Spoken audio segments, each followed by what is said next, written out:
During a routine flyover, a Coast Guard officer spotted movement on a remote island.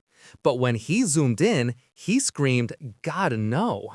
What he saw wasn't just disturbing, it wasn't even supposed to be there. The island, completely off the map. What was it hiding? And why has it been kept secret for so long? Stick around because what they found was never meant to be seen, and it changed everything. The island that should have been empty.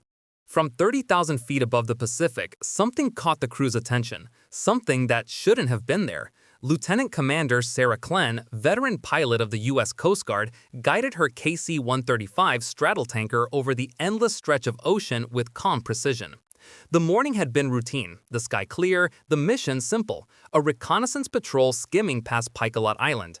This region wasn't known for activity, just sea, sky, and silence. Picolot Island, a remote, uninhabited coral atoll roughly 160 miles northeast of Yap, was little more than a forgotten dot in the Pacific. It was the kind of place that rarely made maps, let alone headlines. With no permanent settlements and little recorded human presence, it served as a marker more than a destination. But this stretch of ocean had its mysteries, and Sarah had learned never to ignore instinct. Flying from Andersen Air Force Base in Guam, Sarah had performed dozens of similar flights. She was sharp, focused, and trusted by her crew. In the seat beside her, Ensign Mark Torres adjusted the navigation display with casual confidence. Their quiet conversation about the island's eerie stillness was interrupted when the onboard surveillance system flagged something. Movement. Tiny, erratic blips on the thermoscope. Sarah leaned forward, eyes narrowing. "It could be birds," Mark muttered, but the tone in his voice didn't match the words. Sarah didn't respond. She tapped the controls, banking slightly to bring the island into sharper view. The KC-135, while designed primarily for mid-air refueling, was outfitted with high-altitude optics, perfect for this kind of scan. As the aircraft swept closer, its onboard imaging systems focused on the shoreline. What they revealed made both pilots fall silent. There was movement, definitely human. Not one person, several. No distress signals, no flagged emergencies, and yet no vessels docked. No sign of how these figures had even arrived. It didn't make sense. Sarah's gut tightened. A place like Picolot was never supposed to have people wandering its shores, especially not without explanation. The crew marked the location, transmitted a preliminary report, and continued the sweep. But something lingered in the air, an unspoken tension. Whatever was happening down there, it didn't belong, and Sarah knew this wasn't going to stay routine for long. A cry etched in sand. There are few sights more chilling from the air than a giant SOS scrolled into the earth, especially on an island where no one's supposed to be. As the KC-135 circled lower over Picolot Island, the aircraft's optical cameras locked in on the beach just beyond the tree line. That's when Lieutenant Commander Sarah Klenn saw it.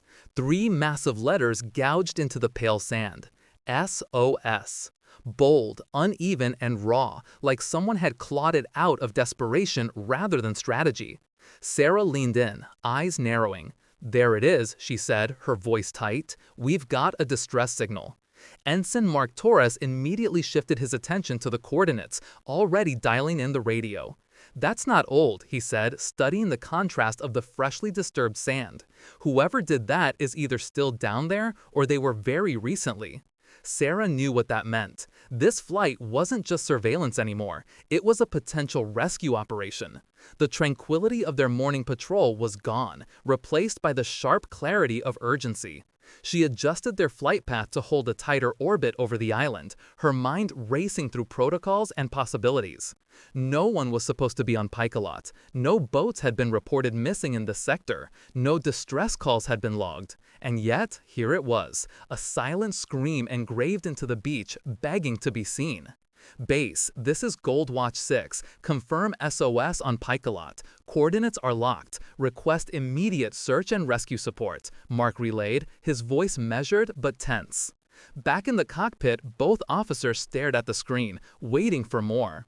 It wasn't just the presence of the signal, it was the effort behind it. The letters stretched nearly 10 feet wide, each groove at least a foot deep.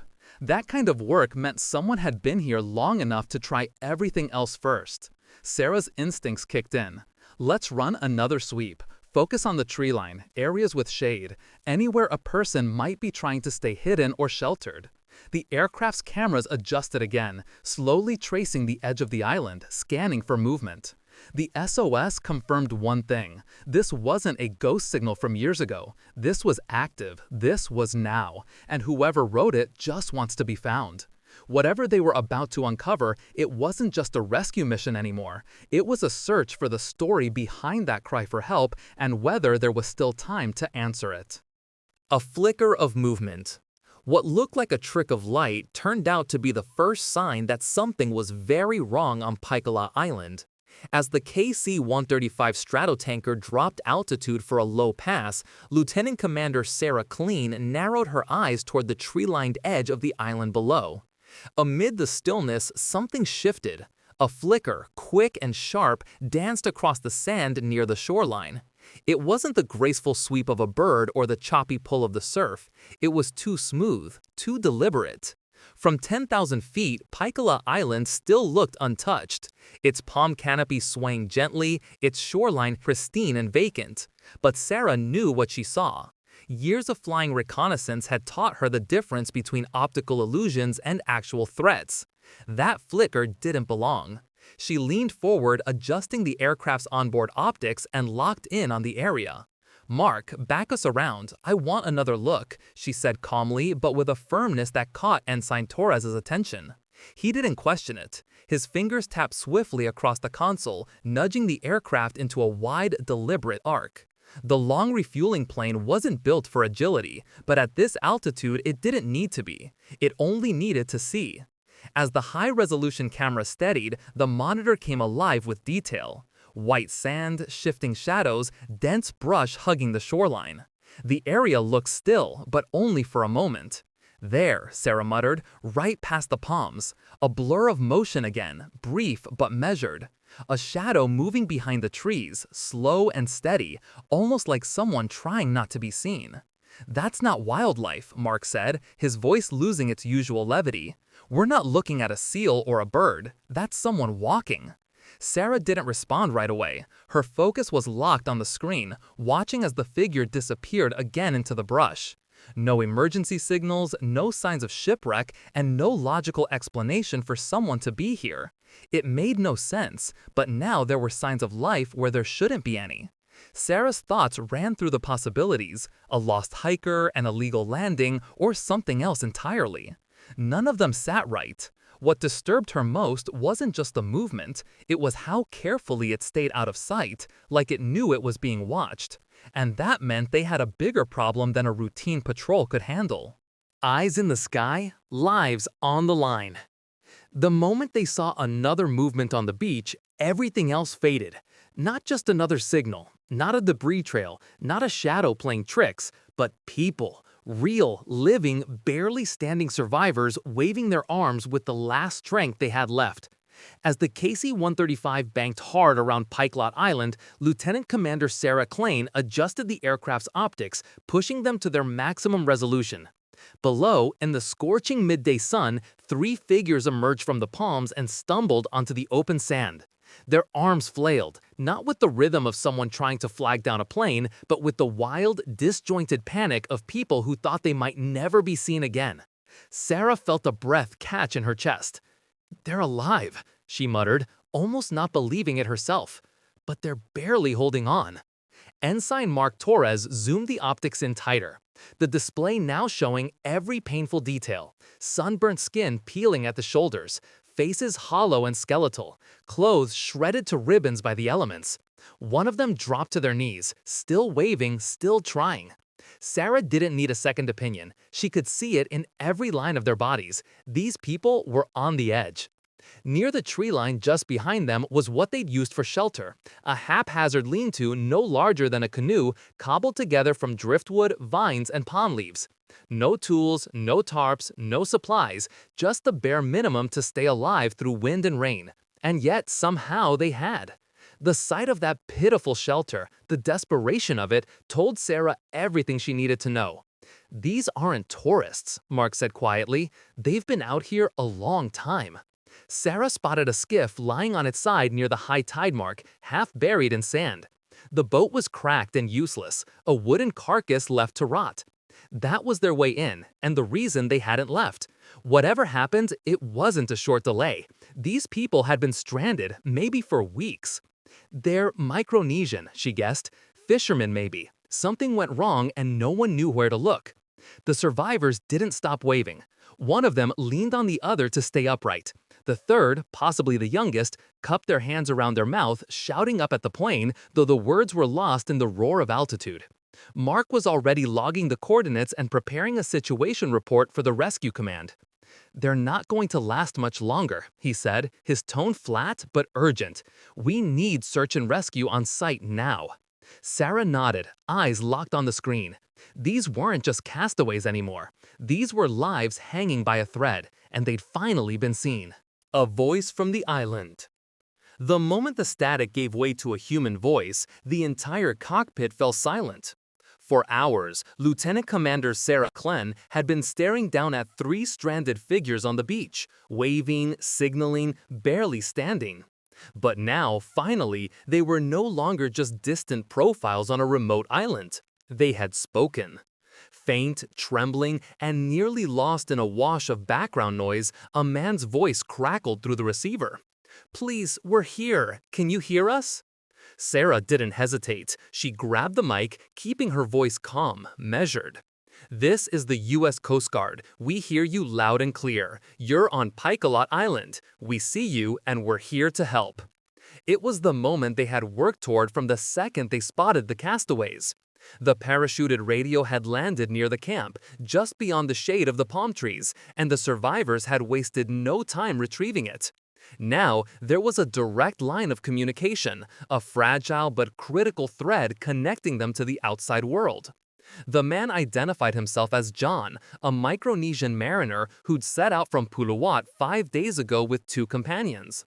They'd run out of fuel, drifted aimlessly, and eventually washed up on Picolot. He didn't waste time explaining their situation. His voice trembled with exhaustion and urgency. "David's sick. He's not responding. We've had no medicine, just rainwater and a few fish." Sarah exchanged a look with Ensign Mark Torres. There was no need to speak. The facts were written all over their faces.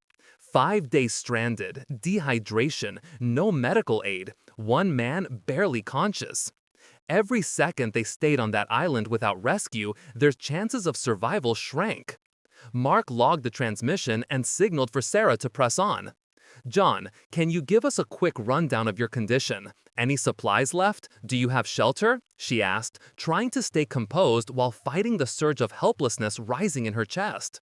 A patrol boat had been dispatched, but it wouldn't arrive for hours. And now, a storm was creeping in from the east, low and fast. John's voice returned, weakened by static. "We're weak. The sun's been bad. No medicine. Not much left. Please, don't leave us." Sarah closed her eyes for a second, then spoke as clearly as she could. "We're not going anywhere. Help is on the way. Stay near the radio. Conserve your energy and keep talking to us if you can." The transmission faded again. Just before the line cut out, 2 words came through. Quiet but unmistakable. "Thank you." Sarah stared down at the island, watching the 3 huddled forms clinging to the radio like it was a lifeline, because for now, it was. And with the storm clouds rolling in, she knew they'd have to move fast to keep that lifeline intact. The lifeline drop. The sight of the castaways, barely clinging to life on the desolate shore, made Sarah's heart sink. 3 emaciated figures waved frantically, their bodies trembling in the relentless heat of Picolot Island. The images of their frail, sunken faces and the wrecked skiff half buried in sand were undeniable. They had been stranded far too long. The harsh reality? A KC-135 straddle tanker, no matter how high-tech, wasn't equipped to handle a rescue operation. It wasn't built to land on an island without a proper runway that stretches at least 10,000 feet of reinforced concrete, and there was no helicopter or surface vessel in sight to assist. Sarah's mind raced as the weight of the situation pressed down on her. How could she bridge the gap between their desperate need for help and the limitations of the aircraft? "They're not going to make it much longer if we leave them here," Sarah muttered to herself, the urgency building in her chest. She turned to Ensign Mark Torres, her voice clear but tinged with resolve. "We can't just fly away. We need to drop them a radio. It's their only chance to stay in contact until help arrives." Mark's expression shifted from concern to understanding. The plan was risky, but it was the best option. "I'll get the crew prepped," he said, moving swiftly to relay the orders. The crew wasted no time. Inside the KC-135, the compartment buzzed to life as they prepared the drop. A waterproof two-way radio secured inside a padded container rigged with a small parachute to slow its descent. The unconventional nature of the mission didn't escape Sarah. Refueling planes were not designed for this kind of operation. But this radio, small as it was, represented a lifeline. It was the single thread of hope that could keep the castaways tethered to civilization until rescue teams could reach them. "We need to get this right," Sarah told the crew, her tone steady but urgent. The aircraft needed to be positioned perfectly to avoid obstacles like the dense palms or the turbulent surf below. The stakes couldn't have been higher. A miscalculated drop could send the radio crashing into the trees or sinking into the ocean, destroying the only means of communication. As the crew worked diligently to finalize their plan, Sarah maintained a tight orbit around the island, her eyes never leaving the castaways below. She watched them wave, oblivious to the lifeline that was about to fall from the sky. The crew was calculating wind speed, drift, and drop zone accuracy. Every second felt like an eternity. "Targets locked in," Mark reported, his voice calm and focused. He coordinated with the loadmaster, making sure every detail was in place. "On your mark, Sarah." With a sharp exhale, Sarah aligned the aircraft perfectly. The bay doors opened with a whir, and the air shifted as the container was positioned for release. "Now," Sarah said, her hands steady on the controls. Feeling the weight of the moment, the radio tumbled from the aircraft, its parachute catching the wind and blossoming like a small, delicate flag against the bright sky. It drifted down slowly, a fragile lifeline between the castaways and the outside world. Sarah's pulse quickened. Everything now rested on whether the survivors could reach the radio and activate it, connecting them to the help they so desperately needed. The longest night. The worst part wasn't the storm, it was the waiting. Back at Anderson Air Force Base, Lieutenant Commander Sarah Klenn stood beneath the glare of runway lights.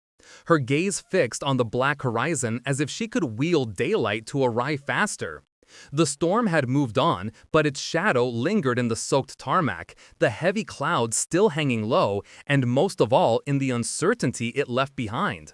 Somewhere out there on Picolot Island, 3 men were fighting to survive the night with no shelter but palm fronds, no food but scraps, and no comfort except the faint crackle of a radio that might still be working.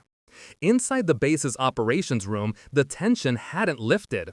Ensign Mark Torres sat beside Sarah, flipping through satellite updates and radar scans with the same urgency that gripped them both. A fresh weather report had just confirmed their fear. The storm had loosened its grip, but the ocean hadn't. Swells were still too dangerous for a nighttime launch, and the patrol vessel FSS Independence had been forced to hold until sunrise. "They're ready to move the moment it clears," Mark said, not looking up from the screen. "The crew's on standby." Sarah nodded, but the reassurance felt thin. The clock was their enemy now. Every passing minute on base was another minute John, David, and their companions spent exposed to whatever the island could throw at them. Cold winds, rising tides, the possibility that the radio might fail before help arrived.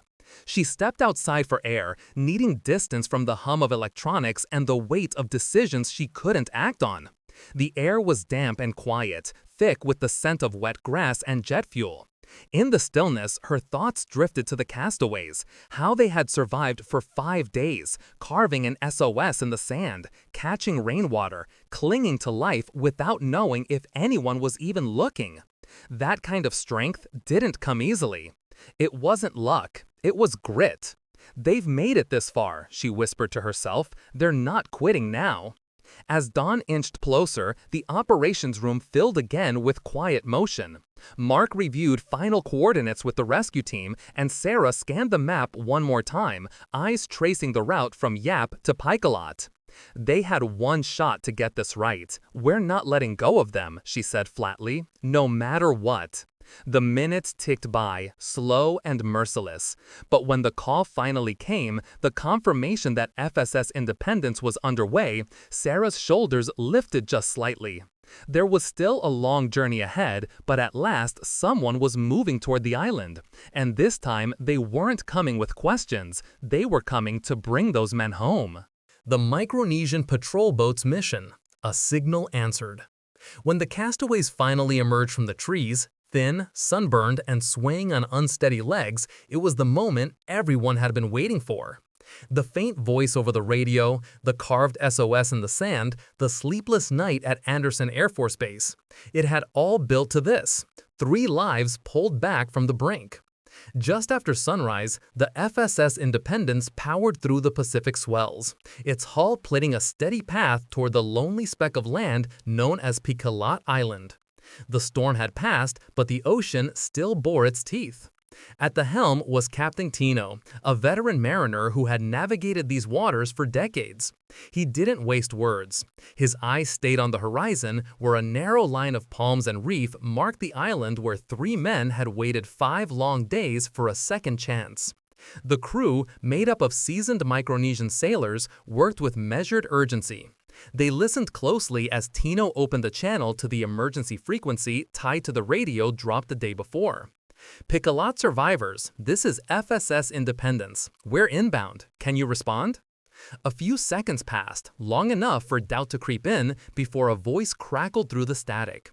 It was weak, nearly drowned by background wind, but it was clear. We're here, near the SOS. Please hurry.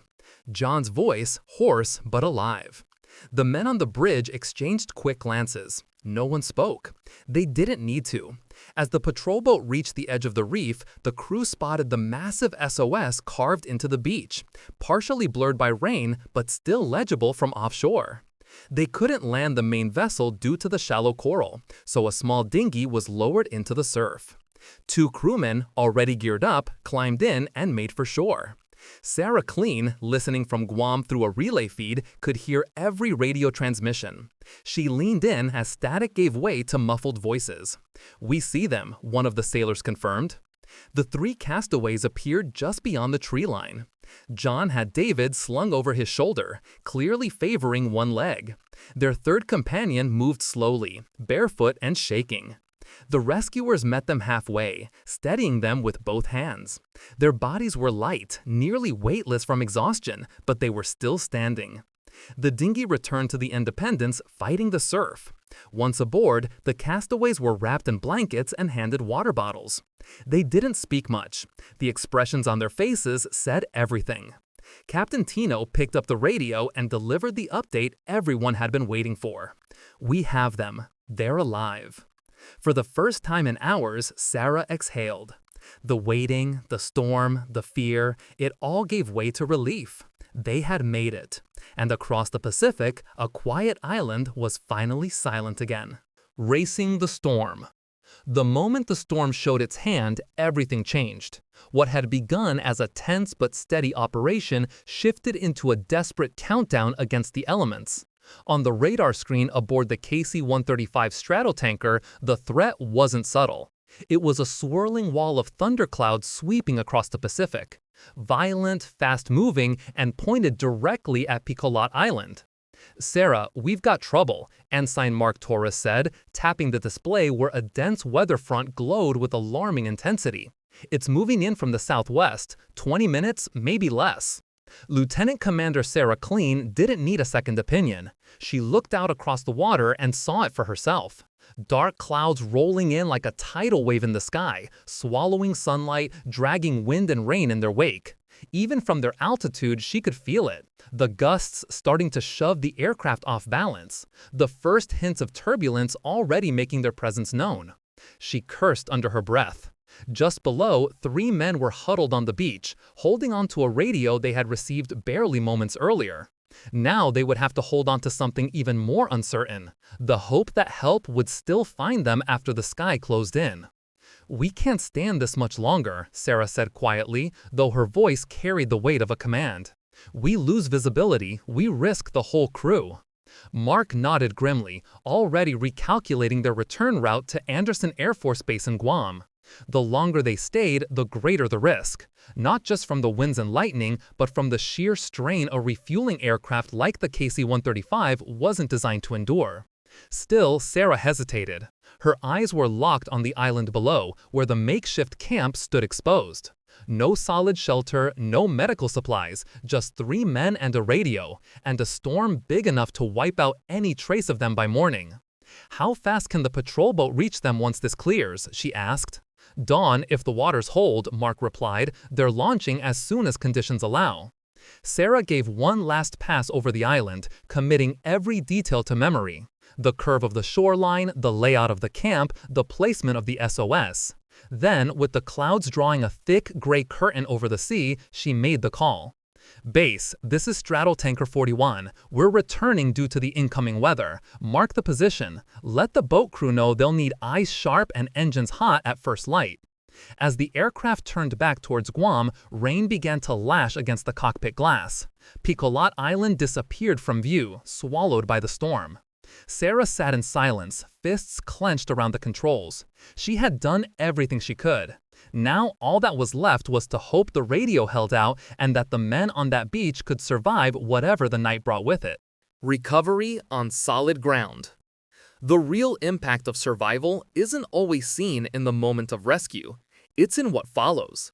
When John, David, and their companion finally stepped off the FSS Independence and onto the dock at Yap, they weren't celebrating. They were trembling. Their bodies, drained by 5 days of exposure and hunger, barely carried them into the waiting arms of medical staff. Yet, they had made it, and that alone was extraordinary. Lieutenant Commander Sarah Clean stood just outside the hospital doors as the castaways were ushered in. She had seen the aerial view of the SOS. She had listened to John's faint voice over the emergency frequency, but nothing prepared her for seeing them in person. Thinner, sunburnt, faces hollowed by fatigue. Still, they were alive. And in that moment, every hour of lost sleep, every minute spent in the air was worth it. Inside the ward, medics moved quickly. IV fluids, electrolyte drips, clean linens. The hospital buzzed with quiet urgency. Once stabilized, John began to recount what had happened. His voice cracked, but his words held firm.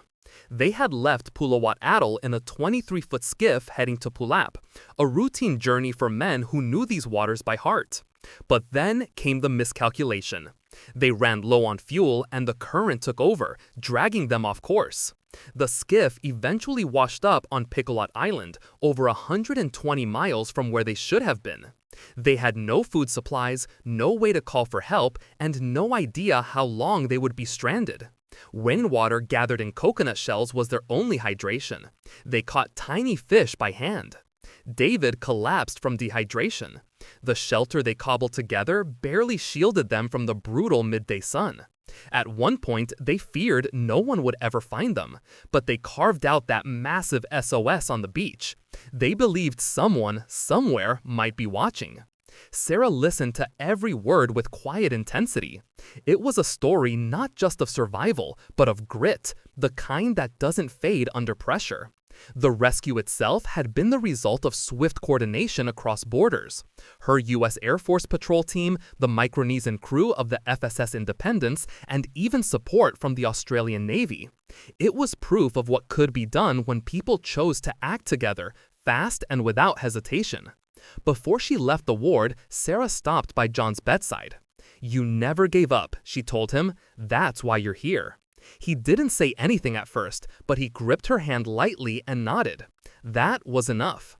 The journey to full recovery would take time, but the hardest part was behind them. Their survival became more than just a story. It was a reminder of how far determination and hope can carry someone, even in the most unforgiving corners of the Pacific.